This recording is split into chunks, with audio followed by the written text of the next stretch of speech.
Indulgence foods are still here to stay in Asia Pacific. The relentless headline news of sugar taxes and health studies have shaped consumers' perception of the sweeter offerings.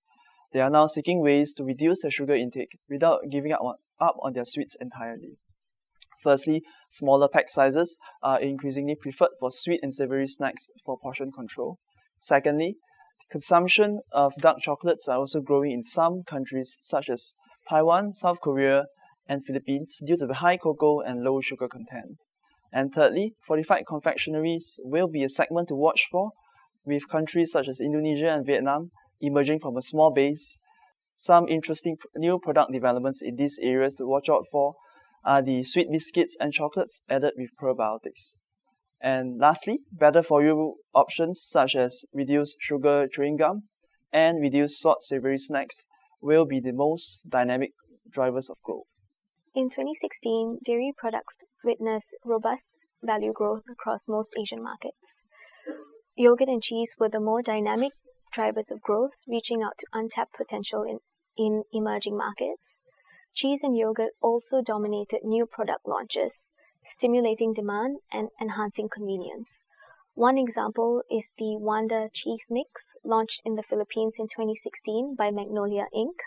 It is sold in a powder form to be mixed with water for an instant cheese spread or dip.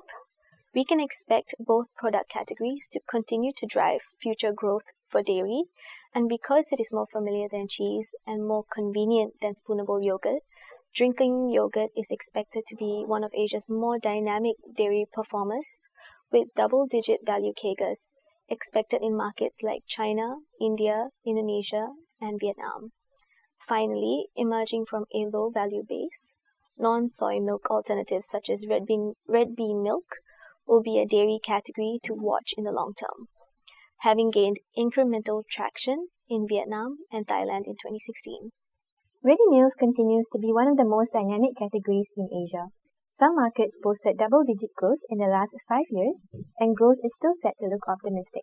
Japanese-style 7-Eleven outlets are a big influence on convenience stores in Asia, with many outlets moving away from being a provider of only basic necessities. Instead, they adopt a more holistic offering, such as large chilled freezers, seating, as well as fresh food. Boosting out-of-home consumption is a strategy that is likely to gain traction as a test bed for future ready meals development, especially for markets with low consumption such as the Philippines. However, this is not likely to be a smooth ride, as chilled appetizers are also gaining visibility. This includes products such as onigiri, sushi, as well as Korean kimchi that directly compete with ready meals in convenience stores, which is expected to be a more stable channel of distribution for ready meals in Asia. 2017 is the year for ready meals to prove it still has a recipe for success in the region.